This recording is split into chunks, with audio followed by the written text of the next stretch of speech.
Magandang araw at magandang buhay, lalong-lalo na sa ating mga minamahal na mga senior citizens. Sa araw po na ito ay meron tayong babasahing mga comments ng ating mga minamahal na viewers na meron silang concerns dahil some of them ay tinanggal sa social pension for indigent pensioners.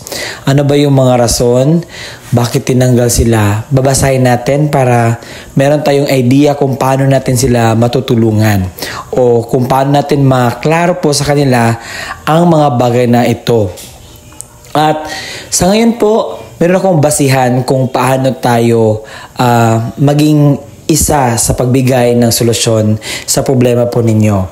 And I'm always thought that this is really my forte na tumulong po sa inyo. Attention sa lahat ng mga senior citizens. SSS at GSIS pensioners tinanggal sa listahan ng pensyong ito. So kung gusto mo ang ganitong content na pinag-uusapan ang mga concerns ng ating mga senior citizens, payout ng ating mga senior citizens, update ng ating mga senior citizens patungkol sa kanilang benefits, ay isubscribe mo na ang aking YouTube channel dahil palagi po ako nag-upload, araw-araw po ako nag-upload para po merong mga updated information na malalaman po ang ating mga senior citizens. At subscribe mo na po ang aking YouTube channel at kung gusto mo na manatiling updated ka sa mga videos na i-upload ko pa dito sa aking YouTube channel ay i-bell notification mo na.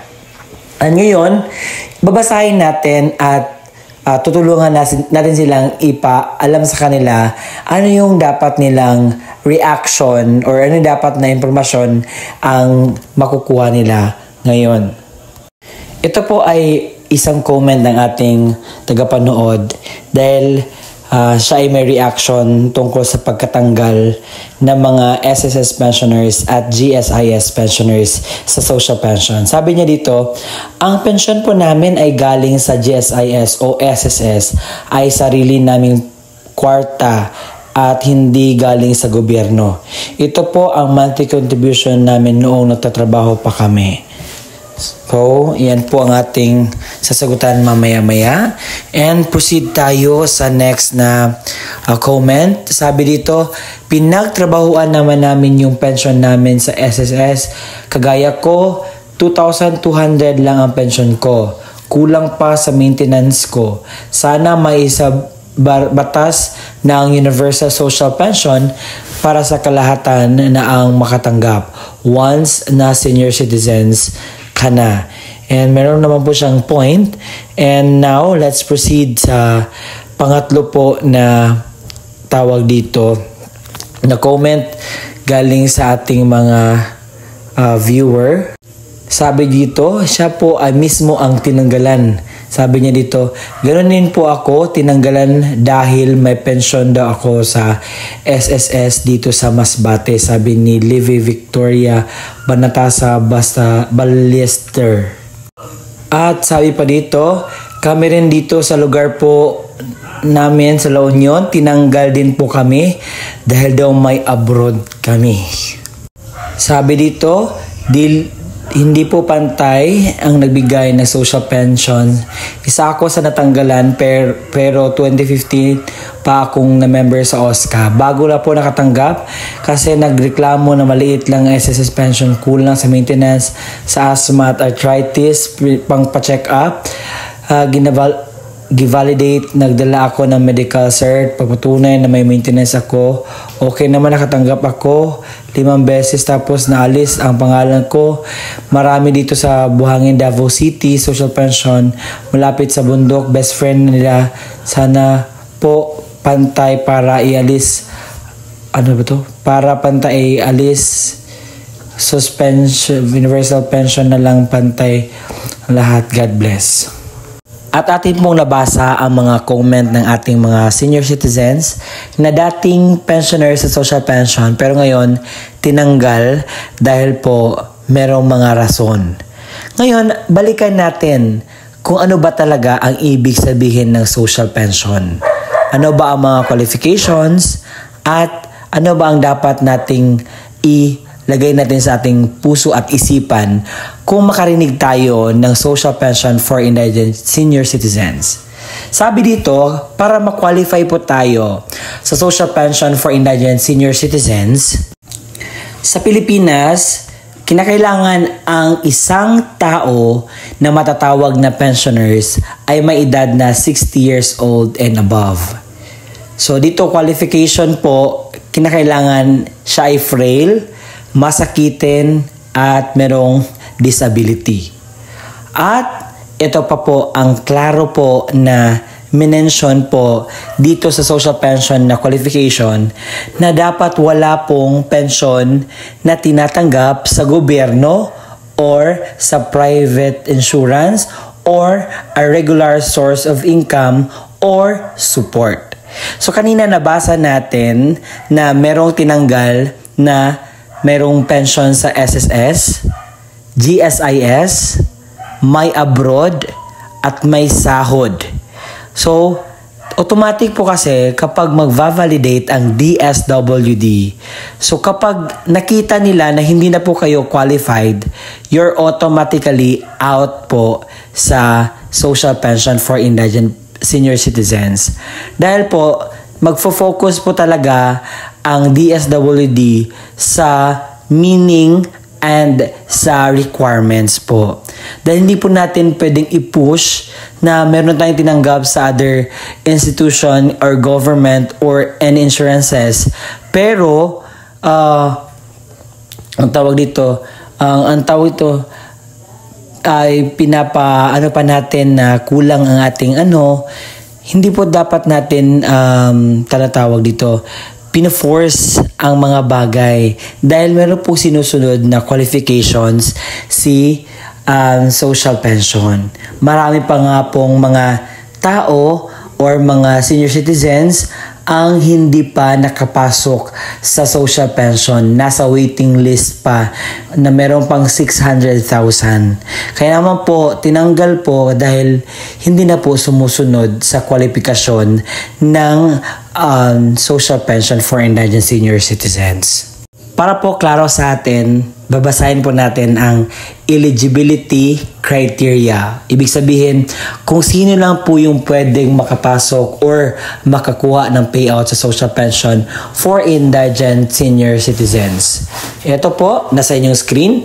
Ang age po, kinakailangan must be 60 years old and above.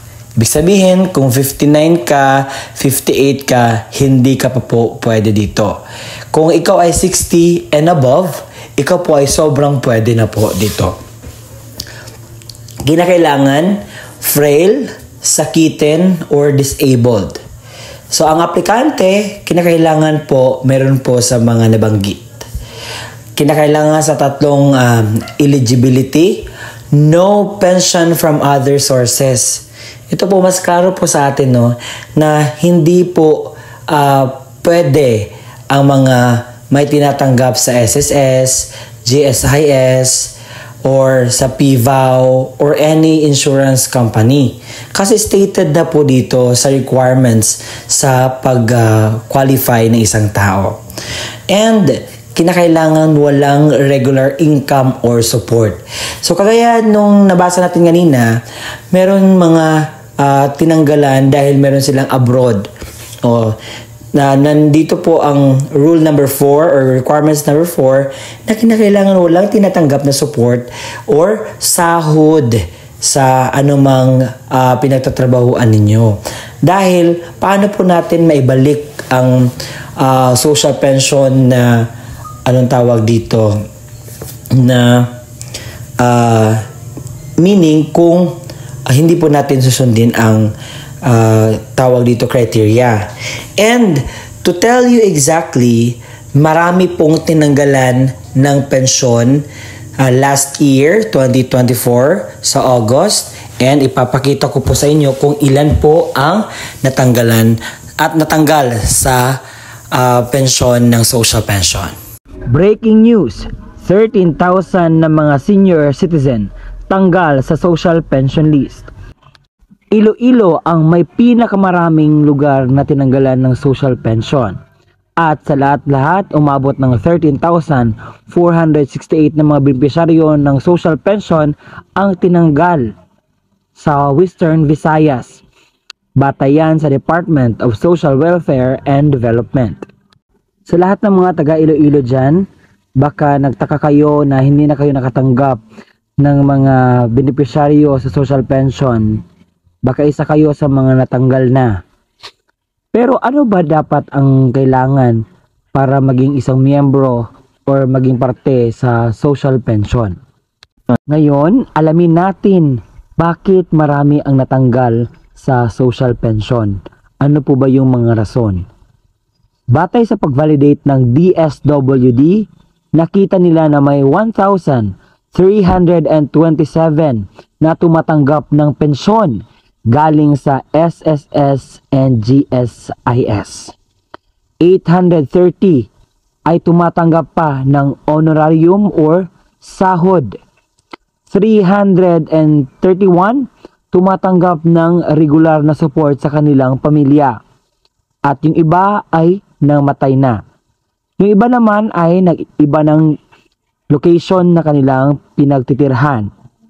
At ito po ay very red flag dahil po ang qualification na ating pinag-uusapan kanina, nakuha ng Iloilo City ang pinakamataas na senior citizen na tanggal sa social pension na umabot ng 5,324. Kasunod niyan ang Negros Occidental na natanggalan din ng 3,282.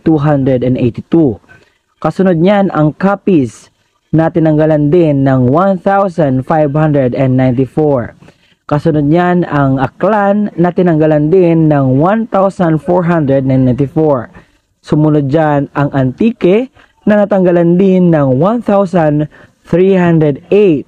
At panghuli, ang Guimaras na natanggalan din ng 466 na social pensioner. At kabuuan, umabot ng 13,468 na mga social pensioner ang natanggal. Sa mga senior citizen dyan na hindi pa alam kung paano ba mag-apply sa social pension, ito po ang panoorin ninyo. Tayo po ay mag-a-apply sa DSWD. Alam ko mayroon na kayong ideya kung ano po ang DSWD at kung saan po ang pinakamalapit na DSWD office sa inyo. Doon po tayo pupunta. So, una-una po ang gagawin natin is mag-fill out tayo ng form na magpa-register tayo doon. So, hahanap tayo ng makakatulong sa atin. If kayo po ay hindi na po kayo makakita at filled out ng form, you can reach someone na tutulong sa prosesong ito. Pwede po kayo magpatulong sa iyong mga anak o sa kung sino pa yung pwede mong lapitan. At pagkatapos na mag-filled out ng form na ito, so ang gagawin is mag-validate po iyon. Kung ang ginawa mo ay tama, kung ikaw po ba yung tao na yon na nag-file ng social pension. Pangalawa is kinakailangan pong magdaan kayo sa interview. So sa interview, basic questions, kung ano yung nilagay mo doon sa form, kung totoo ba yun o hindi. So, yun naman po ang mga malagay na details po sa inyo. So, pangatlo, ito po ang gusto ko pong i-clear sa inyo. Baka kasi ngayon, nalagay sa isip nyo na ako ay isang senior citizen na at automatic na ako makapunta at mabigyan ng mga ayuda or mga benepisyong ganito. So you need to do the process po, magpa-register po muna para malagay po yung pangalan po natin. At take note na ang social pension po ay meron lamang pong slot or meron pong mga indicated mga ilang slot na po para dyan dahil punong-puno na po ang social pension na benefits. Napakarami na pong nakapag-apply at mga kwalipikado, mga beneficiaries sa social pension. Kaya ang gagawin natin, kinakailangan tayong mag-antay ng ilang months, years before tayo makapasok sa social pension. Kaya maraming mga nasa waiting list. So kung mabakante yung isang slot, so meron isa naman ang ipasok. So hindi ibig sabihin po na pasok na kayo sa qualifications ay makakapasok po kayo kaagad. Hindi po ganon. Kinakailangan pa po na mag-antay tayo na mayroong slot na ma-open para naman tayo na maka-avail sa benepisyong ito. Alam kong napakarami pa ang hindi miyembro sa social pension, and I hope na mabakante yung iba para naman mas makatanggap kayo ng benepisyo. Ngayon naman pag-usapan natin magkano ba ang matatanggap sa mga beneficiaries ng social pension. So, enacted in July 2022, ang dating 500 pesos po dinoble at naging 1,000 pesos na po ito ngayon. At saka laking tulong na po yan sa mga senior citizen. Kasi po, ang mga senior citizen, meron na po na yung mga maintenance at they really need this help na galing po sa kung saan man ang galing. Baka kayo ay magtatanong kung kailan nga ba ang payout nito. Nung dati, every quarter. Ngayon po, ginawang every 6 months na po before mag-payout. At yun nga, yung bago palang payout is nakatanggap yung mga senior citizen na mga beneficiaries ng 6,000 pesos. So it might be, ang kasunod po niyan is mga November po ang kasunod na payout ng mga social pension na beneficiaries. So sa ngayon is every 6 months po ang payout. Pero yung iba gusto nila na maging quarterly na lamang ang pag-payout nila para siguro medyo matagal-tagal ang 6 months to. Pero okay siguro na maging ano na lang, every quarter na lang talaga. So according sa isang dito, si Gatchalian na parang ibalik talaga sa quarterly. Akala nyo nakalimutan ko yung requirements sa pag-apply? Hindi po. So, ang una nyong gagawin is pumunta po kayo dapat pala sa OSCA or kung saan po ang pinakamalapit na OSCA office sa inyo para sa pagpa-register doon kung ikaw po ay isang senior citizen na. So, ang dadalhin nyo po doon is senior citizen ID or kahit anong mga valid ID na naka-indicate po doon ang araw ng iyong kapanganakan. Pangalawa po is birth certificate. Napaka-importante po. At yung sinasabi ko kanina, yung pag-filled out ng social pension application form. At kapag may bakante po o may slot po na may bigay sa inyo, yun po, napakalaking tulong na po yun sa atin. At ngayon meron nga yung universal social pension, mas mabuti nga yun. Na sana'y nakuha nyo po ang punto ng video kong ito na na-explain ko po ng tama kung ano man yung dapat ninyong marinig, maklaro sa lahat po ng mga tanong po ninyo or concerns po ninyo sa mga comment po ng ating mga viewers. And this is one thing na gusto ko pong iklaro sa inyo na yun po ang dapat nating sundin. Kung kayo po ay nagrereklamo dahil ganito ganyan, ito po yung basihan nyo dapat. Huwag nyo pong basihan yung gaano ka konti po dahil mayroon pong sinusunod na si social pension. Kaya naman every now and then nagva-validate po si social pension po dahil napakarami pa pong mga tao or mga senior citizens ang hindi pa nabilong sa social pension. Kaya naman po, just to understand po the situation and pag-pray natin na merong mga mabubukas na mga batas para po sa lahat ng mga senior citizens na walang pinipili na pong makatanggap ng mga pension. And that's it for today. Kung nagustuhan mo ang aking content, just comment down below kung meron ka pang gustong sa akin na mga bagay-bagay. Bye-bye and God bless. See you again next time po sa susunod na mga vlogs na aking i-upload sa aking YouTube channel.